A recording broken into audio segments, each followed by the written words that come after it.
Stop! In episode 137 of Man Up, our special guest Ted Ryce and I answer the question of how to follow through on fitness and self-development.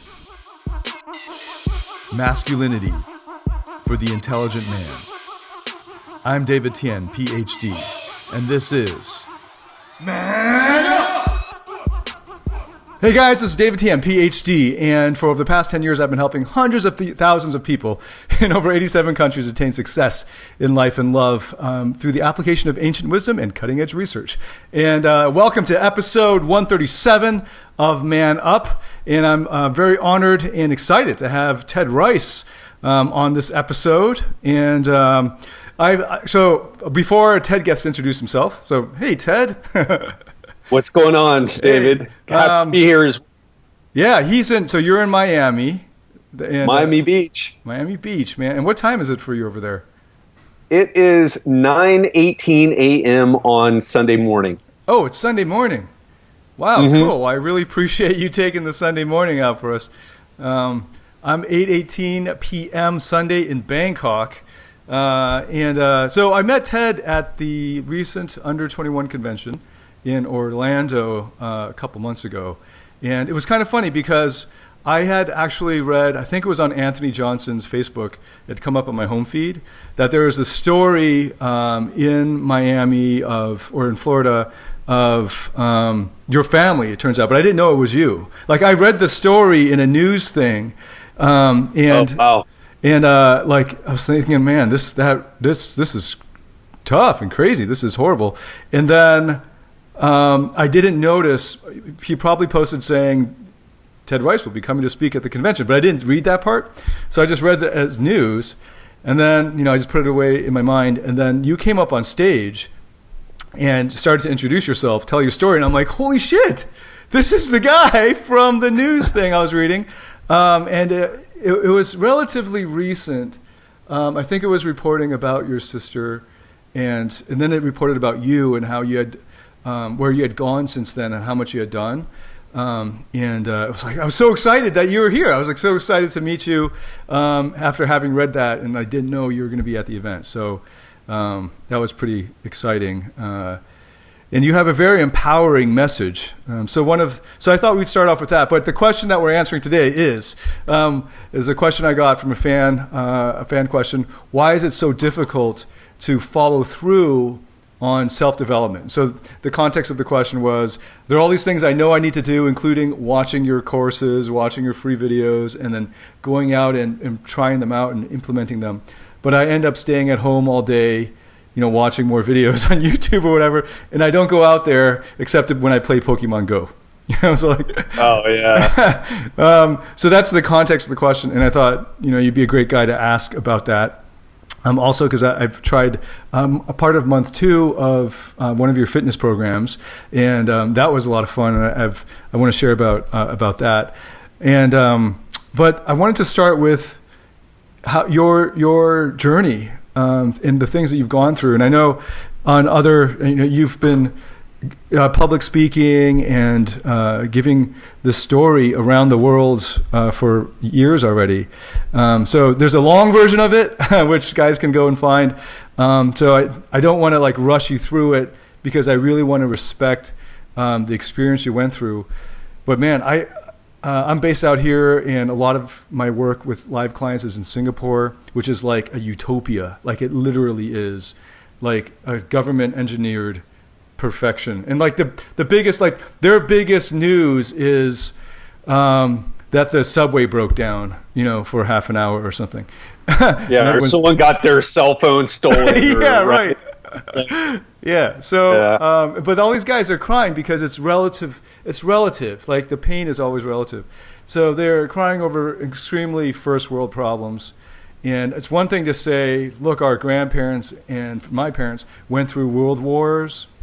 In Asia through the Pacific Wars, even in Singapore there was war through the 50s, and then communism was all over the place in that region of the world.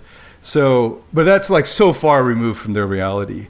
And when they're meeting somebody who is in their generation, who didn't go through some exceptional a war or something, but that is like somebody like you can look at and talk to. And I think it's important that they realize just like it puts things in perspective.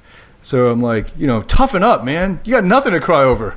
Not that, so I don't want it to become like a sad thing, but it is like, it's a story that's quite empowering. So there you go, Ted, to get you going on the story, but I want to let you introduce yourself. Sure. Well, what I say now is I always talk about where I am now. And that is I've been in a health and fitness professional for the past 17 years in Miami Beach, Florida. I've worked with celebrities like Richard Branson, Robert Downey Jr., Ricky Martin. Most of my current clients are CEOs of multi-million-dollar companies, very successful people, very lucky and blessed to have the type of life that I have now. You said that I'm working on my speaking career. I've started this great thing online called Legendary Life, where I sit down and interview people like you do. In fact, we got to get you on this show because you have a fascinating background and story as well. And but it didn't start out that way for me. In fact, it's a long list of terrible events that got me to the point where I'm at now. When I was 14, my mother died in a car accident. She was very mentally ill, so it wasn't just, there was a car accident and it was terrible, but it was, these things happen. Car accidents happen all the time. She ran a police roadblock, ran straight into a tree, died instantly. It was more like a suicide than a regular car accident, although I'll never know what was going through her mind at the time. That set the stage for me in high school, where while most people were focusing on getting good grades to get into a good college and so on, I was just full on rage mode. I got in trouble with the law, abused drugs and alcohol, just was angry, was sad. And I don't talk about it a lot, but I had other things going on at home, alcoholism with my father and my stepmom.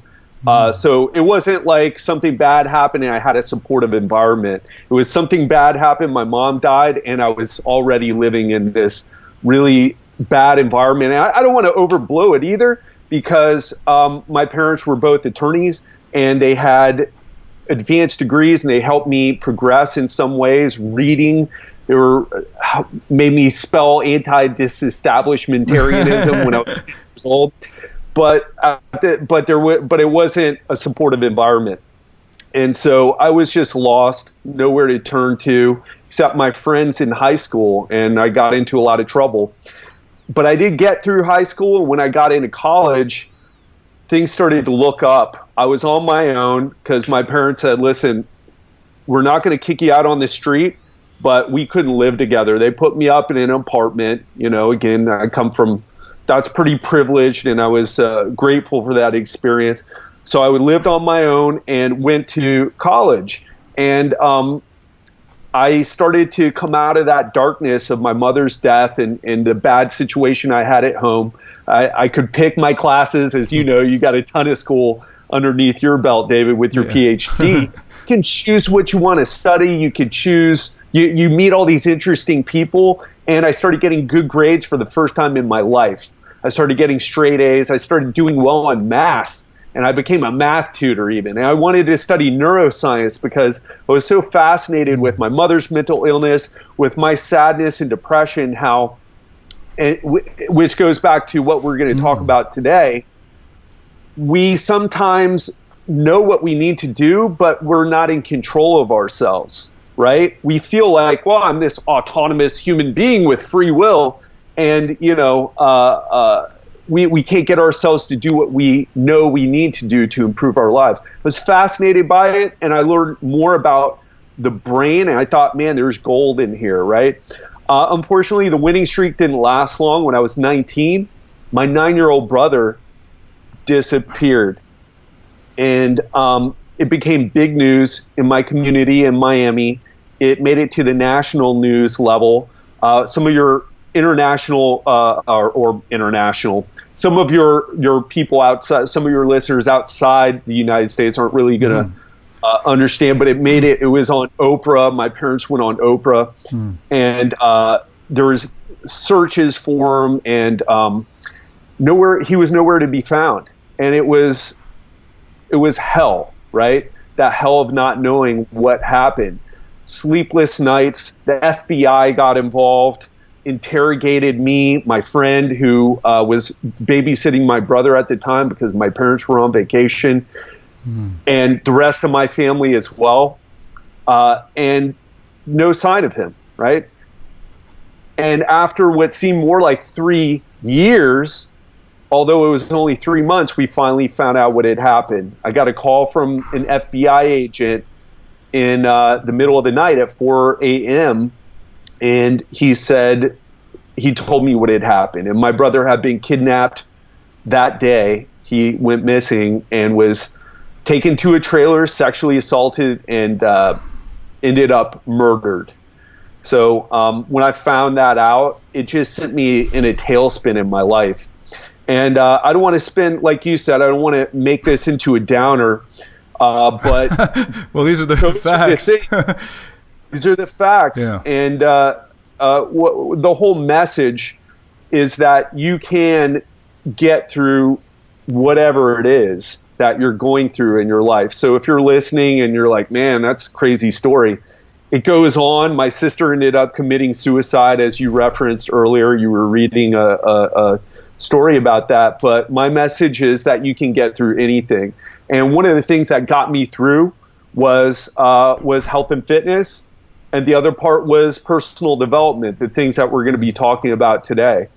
And, I don't look at what I tell people when they hear that story, they're like, man, I feel so bad for you. I feel sorry for you. I'm like, don't.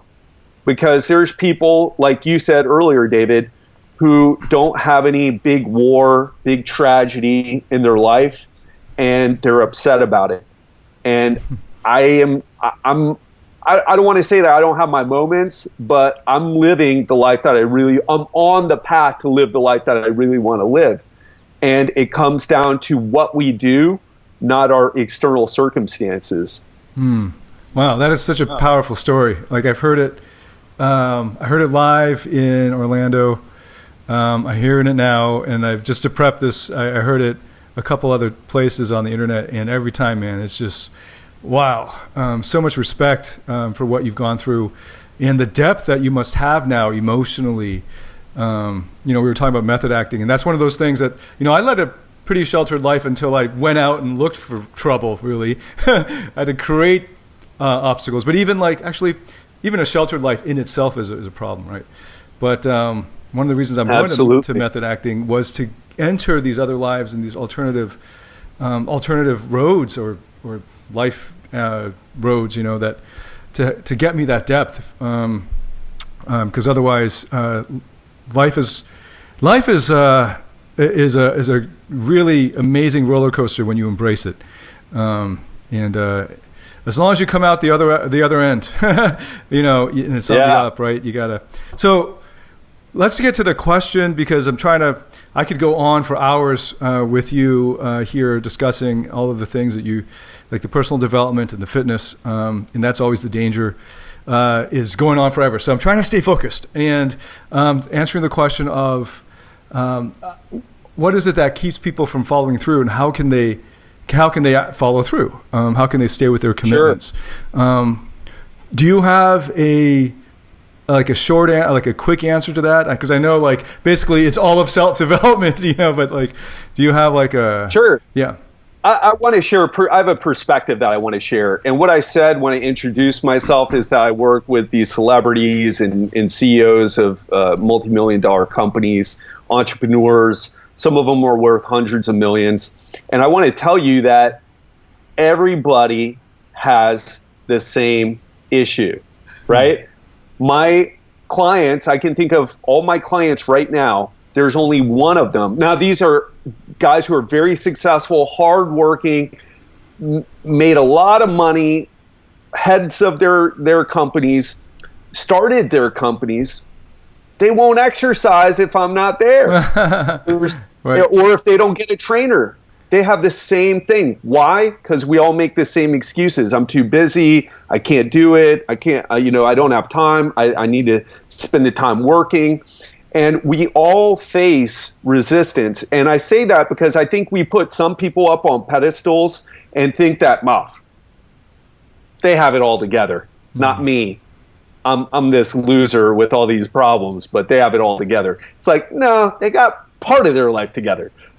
Other parts, they don't. So this is like something that everyone faces. And with all the people I've met, and I'm sure all the people you met, you've never met anyone who just, wow, that person just has everything handled.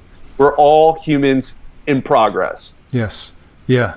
I found that like if it's that it is important to have like a role model there or role models that pull you forward so that you think at least that guy's getting it done, right? Like, and that's one of those things. Like, sure. The other thing that like having you there is an accountability, right? That forces him to show up because it's so easy to just say, "All right, I'll put it off till tomorrow."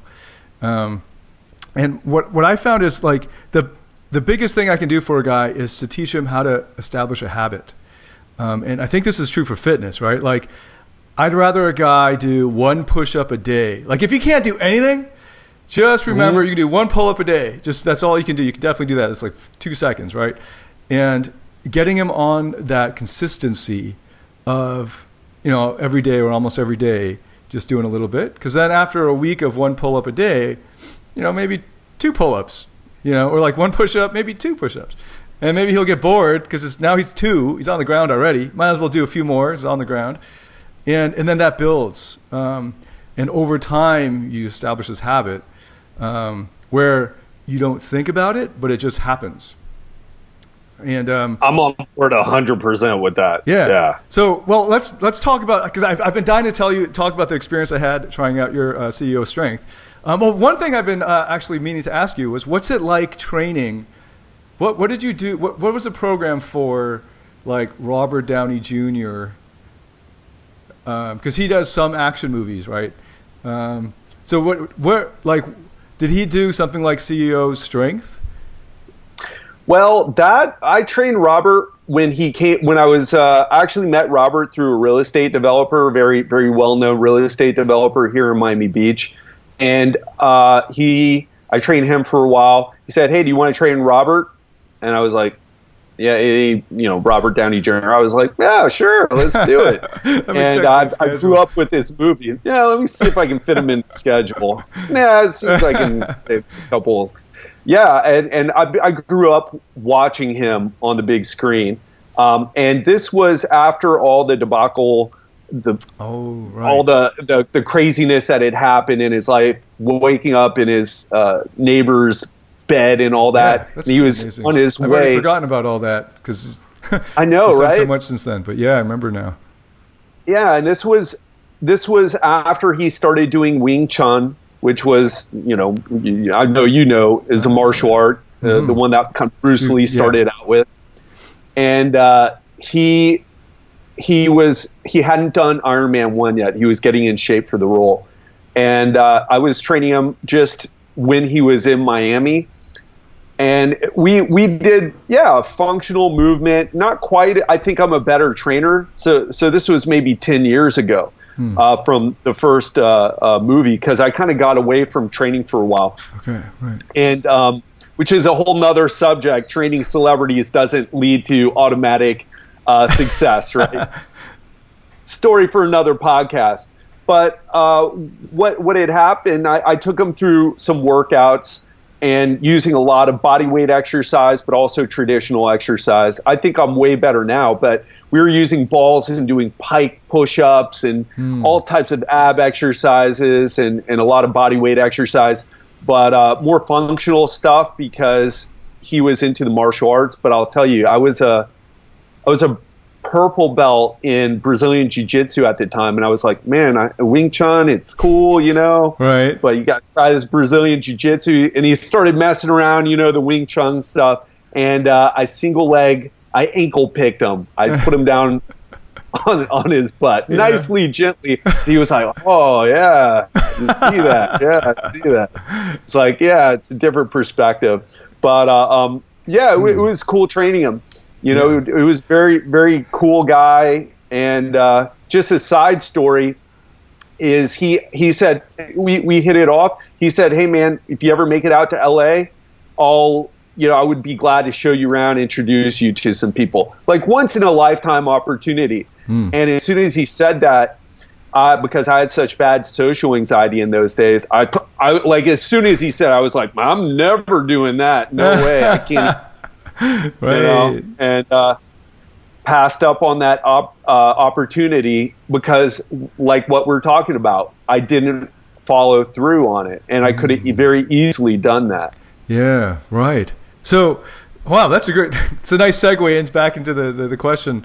One of the things I really liked about your program, especially the body weight one, which I don't think you knew, because as we switched to the weights workout, was how you're too strong. That's why, Dave. Well, I realized strong, after man. doing the second month of that program, that I was like, hey, I've been working out with pro level fighters at who are like world champions. So they have an open workout, so you can join the workout. So I'll buy a fight week or a vacation, looks like a vacation week. So it's for a week I can take all the classes. So I double up and take 2 or 3 a day and kill myself. But one of them is like the conditioning one, and I match them pull up for pull up, push up for push up, sprawl with them. And I was like, wow, this is so awesome. I was so excited to be working out, around them. But of course, then they go off and do like 3 hours of sparring or something. And I go out and get my protein shake. But no kidding, right? It was, I think I'm not I definitely realize I'm not the typical client for one of the problems with dating too, or giving dating advice, is that if you're a veteran, you're really far away from what it was like to be a beginner. It's hard for you to connect. And it's even even visually, they look at you like you're different from them. And that's been an issue for me, learning about how to connect with the guys that I'm reaching at the very beginner, like the white belt level of dating and socializing. But now with fitness too, I can understand where you're coming from. What I really liked about the bodyweight workout was it was so convenient. I could do it almost anywhere. I just needed a bar to pull up, like a pull-up bar. I have a lap machine, but in Singapore, there are public housing units. That's the majority of how people live in Singapore. And at every one of the public housing units, they have a playground. And they have those, they just basically have pull-up bars and dip bars, parallel Very cool. bars. And they have some for old people that they can step on and do this sort of thing on. I don't know what those are called. And I remember when I was babysitting a friend's a child for a while, and I would be too busy to run to the gym. So at 11 p.m., I'd go down and just try to knock out 50 pull-ups, 50 dips, and try to alternate. The first time I did that, I remember I got 20 pull-ups in, and then I was doing sets of 1 pull-up, just to finish the damn 50. I'm like, oh, why did I set 50 as a goal? But that was way back. And the fact that there are pull-up bars and then there are the low bars for lateral rows, you basically can do a whole workout with that and variations of push-ups, right?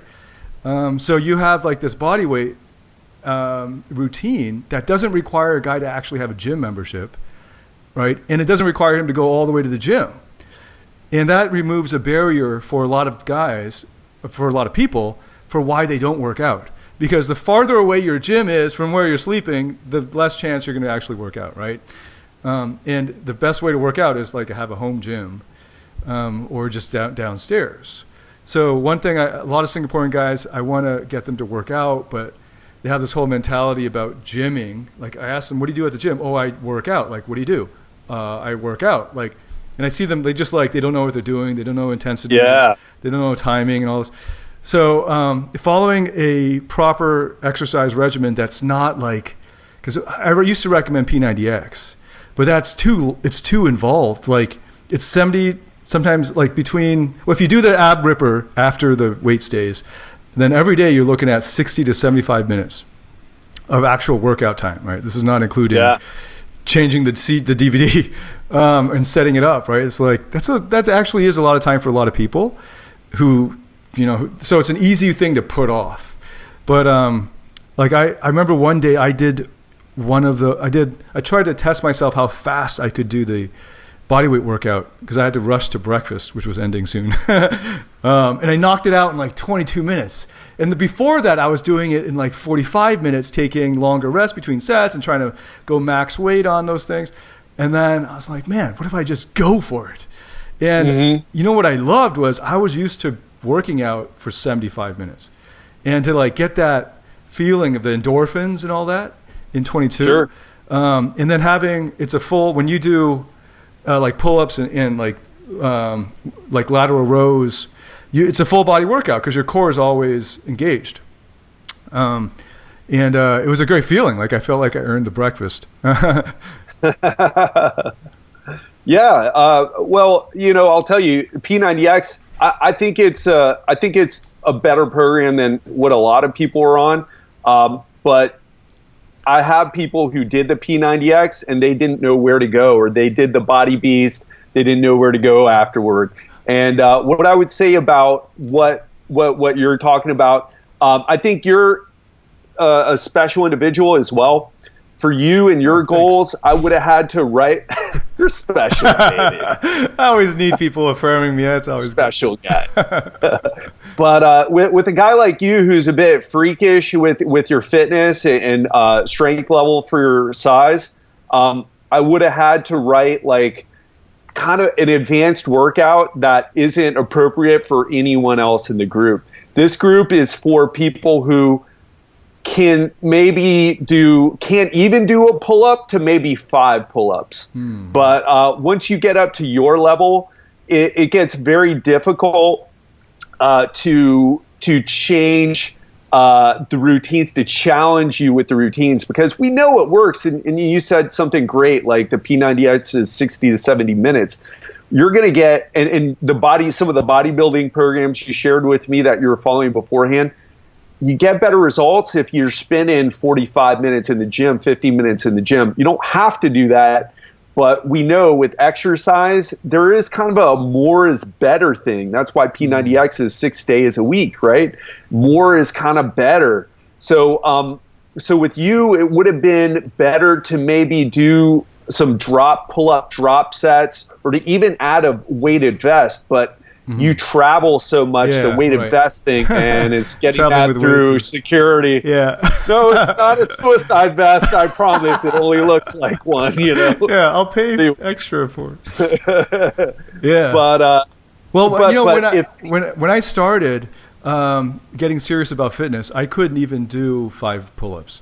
And that was 2007. And then even 2007 to 2000, I remember 2009, I was working out with guys who had done military training. Like they had just come out a couple years from like hardcore military training, not like just national service, but like career military. And we do sprints. So we do like suicide sprints, and then we'd do 100 meters and back, and until we were dead. And then we started doing weights, and then they get up and they do 3 sets of 15, and I'm like, I can do 1 set of 10, and then 1 set of 3, and then I can't even, I'm just hanging in the 3rd set. And that's where I was starting with pull-ups, and I was like, how do these guys do it? And it was over years, man, like years of just on back day, twice a week or something like that. I would do as many as I could, each set. Sure. And sometimes I'd use some help. There's some ways that you can just you can do just your 1 foot up on a bench or something, and just kick up, or but I would stick with the bars and not go to the lat pull down machine, because on the lat pull down machine I feel like I'm really strong, but like a lot of it's like you lean back enough, and there's lots of ways to cheat on the pull down machine, but on the pull-ups it's harder to cheat. So it kept me honest. And that's another thing, like if it's just once a day, like just do it, stick with it, do a little bit. I'd rather a guy, like, one of the problems is when people get into fitness, they go, I'm going to get my six pack or I'm going to lose all this weight. Then they go and they kill themselves, right? Like 3 workouts where they're absolutely dead and then now they can't get out of bed. And then they're like, oh, fuck, I'm not going to be able to follow through. So they give up. So I like how you meet them at their level. And I wish I had something like what you were, back in 07, 08, 09, what you were presenting in the CEO Strength. That would have given me more structure, probably would have got me there faster. I feel like some guys, they just want to look good, right? And you start them with that. But like you say, like I tell them, you can like work your because there's a lot of science on the V, like 2 V's, right? There's the V, the shoulder to waist ratio, which there are quite a few studies that show that women just visually find that shape attractive. And then there's that V down there, which is like low body fat V, right? And there's some guys like who just want to work shoulders. I'm like, they just do lat flies all day long. I'm like, that's not how you get there, right? Like it's like the overall body. But at a certain point, when you get developed enough, you can go for isolation, right? Like, and grow certain parts bigger and put more attention on those. But you have to have the foundation, right? Like especially absolutely. And I mean, if you can't do pull-ups, what are you doing? And you mentioned something great. Part of it's the look, but I would also argue that and I don't know if there's science behind it. You would know that better than me, David. But part of it is just like that confidence that you feel like, oh, I'm confident with my body and how to use my body, and I'm strong with my body. And if I need to pull myself up, I can.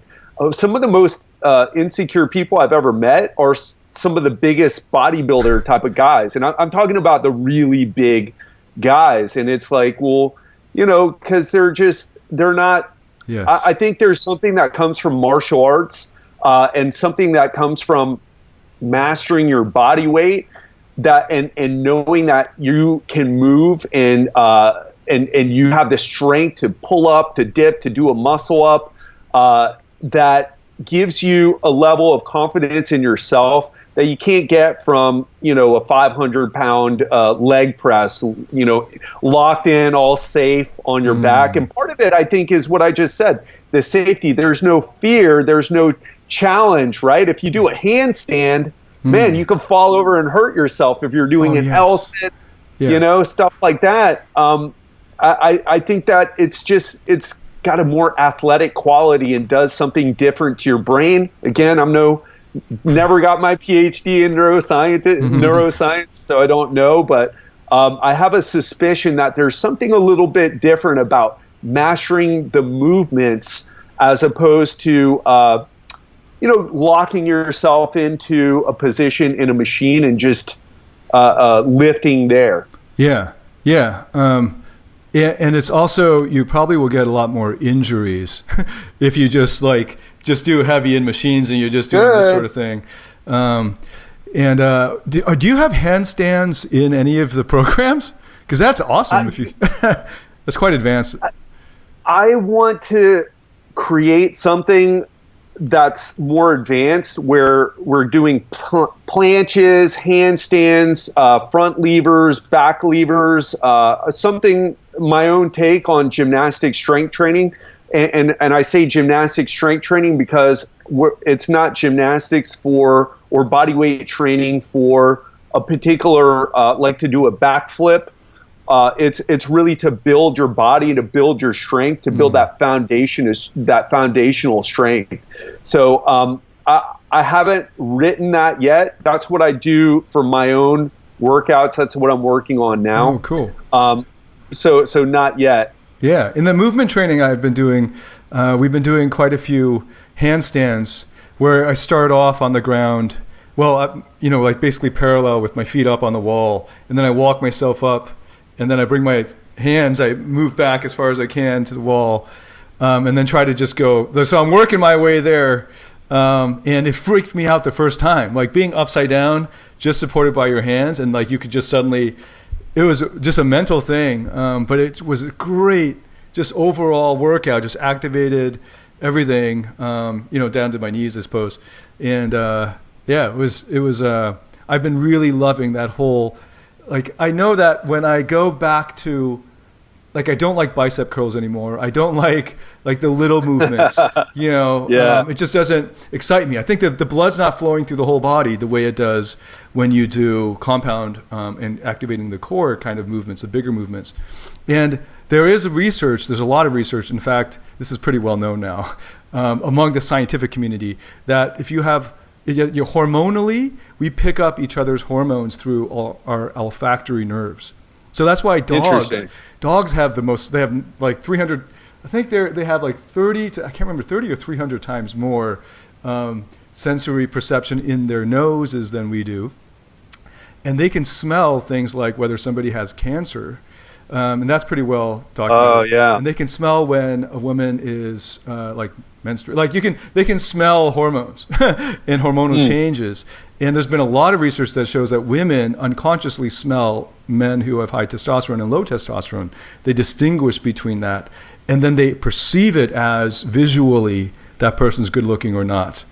But actually what they're responding to is the smell, because they just do blind tests and they vary the sample based on whether the man is low or high testosterone. And they ask the woman to rate how attractive he is, and the high attractiveness always correlates very closely with high testosterone. So if you're just sitting there doing wrist curls, you're not going to jack your testosterone, and women are picking that up. And that's actually the only scientific evidence for that's been proven. Besides the amount of literature on the testosterone through the olfactory nerves is far greater than the V shape. So like, oh really? Yeah, there's only really one scientific consensus around what is attractive to women, and that is universally, and that's high testosterone. Like sexually attractive. So all the other stuff is through surveys. You just like write it down, and we know women don't really know, what they want. Just like some men don't, they think they want a guy something. Who's nice, but I go money, bad boy or has money. Yeah. So actually, we've gone on over time. I'm really glad we did. How can guys get to know you, get a hold of you, and take CEO Strength who are watching this? Yeah, well, if you want to listen to my health and fitness podcast, I go into health and fitness, have really insanely interesting guests on. Go to legendarylifepodcast.com. If you want to take your fitness to the next level, I suggest that you go to legendarylifepodcast.com/challenge. That's our 30-day challenge that we just started. If you're a complete beginner, you've been out of the gym for months, if you're a few months behind your workouts or a few years, or if you've never been on a structured program before, that's where I would start. And or you could, if you want to get into the coaching program, go to legendarylifepodcast.com/coaching. But you can find it all there. We promote it. And I'll tell you, like you said, David, there's nothing like following a structured program where it's not 30 days or 60 days or 90 days. There's 12 months of workouts where you will never hit a plateau unless you're freakishly strong like David, who needs like a special workout. But there's 12 months of workouts. Just think about how much stronger and better feeling, better looking you would be after 12 months of making progress in your strength, in your physique. It's not everything, as you know, David, but it's a great place to start to get your health and fitness handled. So important for every aspect of our life. Yeah, awesome. Great stuff. We'll have the links below this video. And if you join the Private Man Up group, we're thinking about doing another webcast to promote any further program. So you can always reach me there, and I can put you in touch with Ted. And join the private Facebook group as well. Click that link below this video. Join the group where we approve requests every day. Thanks for listening. Thank you, Ted. Great story. Great, just seeing you here is just like a great testament to growth through adversity. You talked about, I think, in other ways of getting through pain, how pain is like something is required to get you to the next level.